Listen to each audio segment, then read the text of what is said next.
Hello ladies and gentlemen, and welcome into the studio. Today I'm going to show you how I go about sculpting veins. Veins can add a ton of realism if done well and added into the right place. Here are a couple of close-up photos of areas where I added veins on this particular sculpture. Obviously you want to either use a model or get hold of some decent reference photos when doing this. I found that when I was starting out, bodybuilder magazines is something that I used a lot, and it's a great place to start for some inspiration. Also notice how rough my surface is when you get this up close. It looks smooth from a distance, and that's all that really matters.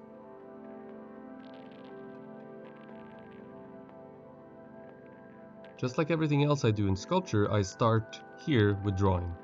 Veins are no different. Before you draw, you need clay to draw on, of course, which I have here. I prefer a fairly clean surface before I start sculpting veins, just because then I don't have to clean up around them. Veins are pretty much one of the last steps that I do, and to do it I use a simple wooden tool shaped kind of like a knife, and I draw in where my vein will go using my reference. I always prefer to draw first and then add the clay. Drawing first allows me to troubleshoot and design carefully and almost free of consequence. Nothing can really go wrong when you only draw on the surface. The mistake starts happening and become annoying to fix once you begin adding clay. I'm using photo reference from my model and some other sources to decide on the design of my veins here. A couple of quick things to consider when doing this. Try to avoid long, even snakes of clay. You don't want your vein to look even or too straight. You want a bit of breakup, kind of like a lightning bolt, obviously a bit softer than that, but leaning more in that direction. It's usually good to have the veins intersect each other if you have two, and you want them to break the forms underneath and not follow them. Notice how the vein on the neck here travels across the muscles, stretching from the pit of the neck to behind the ear. So let the veins travel across your forms where it's natural to do so.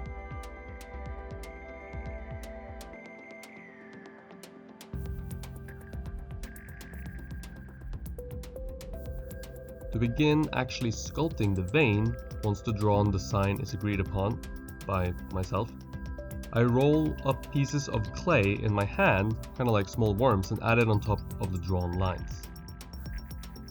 When doing this, I've found it useful and better to use several small pieces of clay instead of one long one, because again, this adds to the breakup of the vein, the variety. We don't want an even vein, we want it to be thicker in certain areas, thinner in others, pop more out of the skin somewhere, and dive deeper underneath in other places. And a lot of that can be accomplished while rendering the vein with tools later on, but I like to begin considering this already and begin heading down that path already.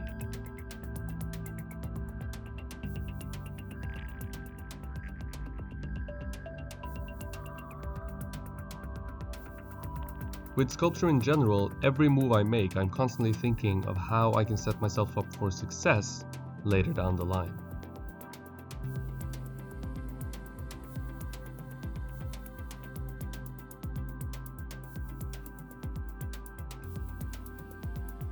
Whenever I roll out a slightly longer worm of clay, I try to twist it over itself, and this does kind of the same thing as using several smaller pieces. It begins to develop the different areas of the veins, and it adds a bit of random diversity to the thickness, which I can exploit and push further later.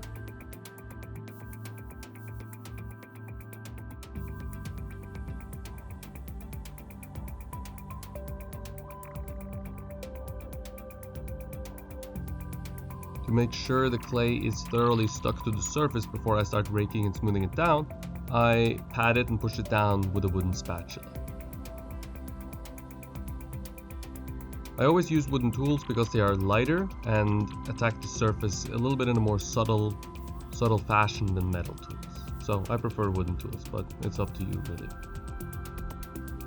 This step also helps me decide on the width of my vein, or more or less decide on the width of my vein, or how far raised out of the surface it will be. So I'll randomize that a little bit by using this wooden tool here.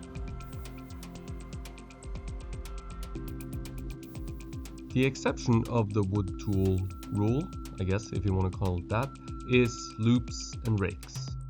Here I'm using a rake that has teeth on one side of the wire, and if I turn it over it has a smooth side as well, so I can use it as both a loop and a rake, and I'm using it to blend the edges of my vein into the surface of my sculpture.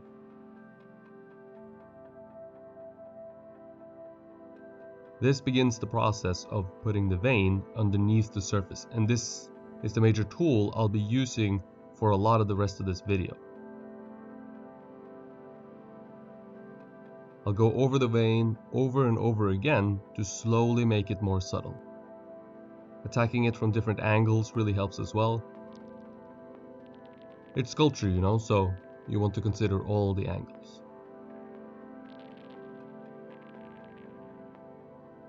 A couple of pitfalls you should watch out for while doing this.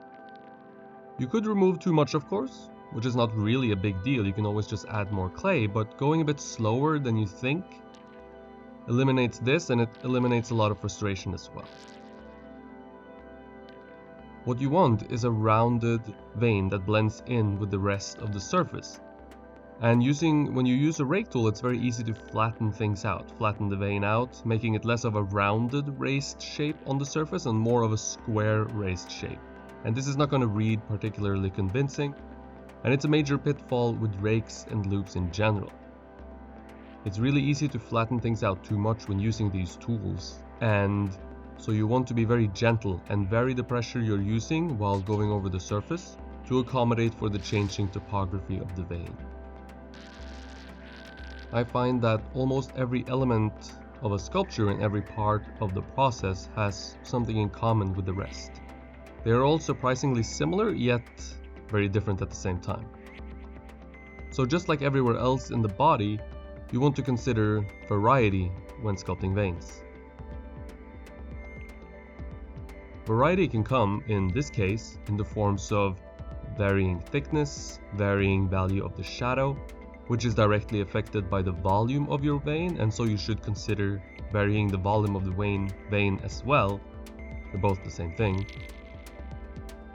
Just like other forms, you should consider losing part of it completely, and as long as the lost sections don't span too great of a space, the viewer's mind will connect the two pieces.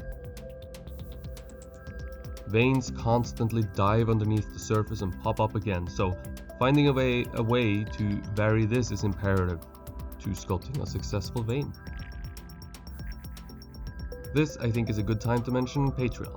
If you're interested in learning sculpture from me personally and get feedback on your work either on email or via video chat, my Patreon page is the place for you. You'll get in-depth feedback on techniques and how you can apply them to your own work. Anything sculpture related goes. We can talk about armatures, supplies, mold making, anything you need help with in your sculpting endeavors. So check it out, there's a link in the description below. Tools are useful, but every now and then you can use your fingers as well if the clay is dry enough to get rid of some of the tool marks. But you want to be careful because if the clay is wet, using your fingers will leave a bit of a mess. However, if the clay is fairly firm and leathery, your fingers are a great tool to soften some of the texture the tool leaves behind. Where one vein meets another, they will often have the tendency of getting thicker. Like a little traffic jam of blood is formed right in this very area, increasing the pressure and pushing the vein further out of the skin. So, if you look closely, you can see I've increased the shadow by adding volume to the vein, right at the area where the two forks meet. And this is a good trick in general. So, in more kind of philosophical terms, what can veins do for your sculpture? Veins are visual signs of the lifeblood that flows within all living human beings. Personally, I think veins add a sense of realism because of this and a lifelike quality that is absent unless you actually sculpt the veins.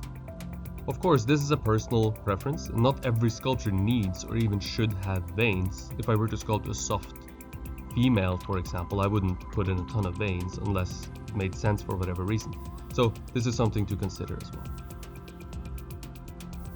Adding veins was the last step I did on this sculpture, and for me it brings a sense of this being someone, not just an object. It brings it to life a little bit, I think. Which hopefully makes the artwork somewhat more relatable, perhaps, at least to some. Personally, I believe in showing off a little bit every now and then. Veins, together with every other element that alone would make a sculpture good, but requires craftsmanship and a good handle of the material to sculpt well, can become part of this showing off, let's say. Elements like wrinkles on the joints of fingers, the anatomy of the knuckles, ears, belly buttons, nails, these are the things that I'm talking about here. Of course, these elements, they're only parts and they need to serve the piece as a whole, as they're but a part of the artwork and they cannot really stand on their own. They won't make a bad sculpture good, but they can be part of elevating a good sculpture to be even better. I would, for example, not put veins on a sculpture unless it made sense to do so. In this case, with this body type and with this pose, to me it makes sense. I wanted a kind of weightless effort to this figure, like he's straining internally, and I think the veins are part of creating that illusion, together with things like the clutched toes and the really tense hands. Ears are another part that I believe show a little bit of how much you cared about what you sculpted. Did you take the time to sculpt the best ears you possibly could, for example? Or did you skip over them and make them simple? And it's the same thing with veins for me. It shows how good of a handle you have of your material, of the clay.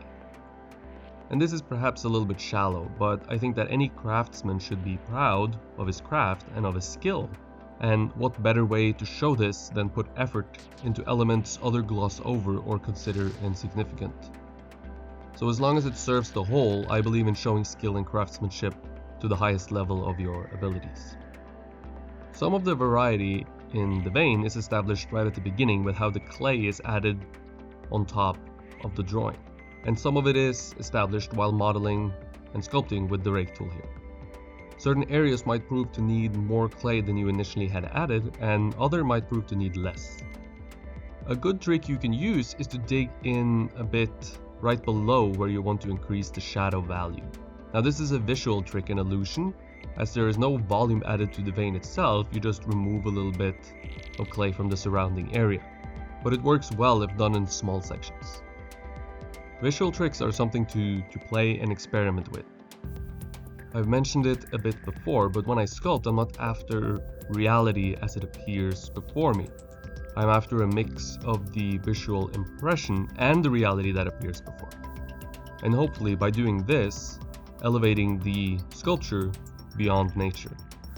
More real than real in a sense. Now, if I'm successful at that or not, I'll leave up to others to decide. I hope you enjoyed the video, and if you did, I encourage you to check out my Patreon page. I give feedback and critiques on people's work, and we talk about whatever you need help with in your sculpting endeavors. So check it out, there's a link in the description below.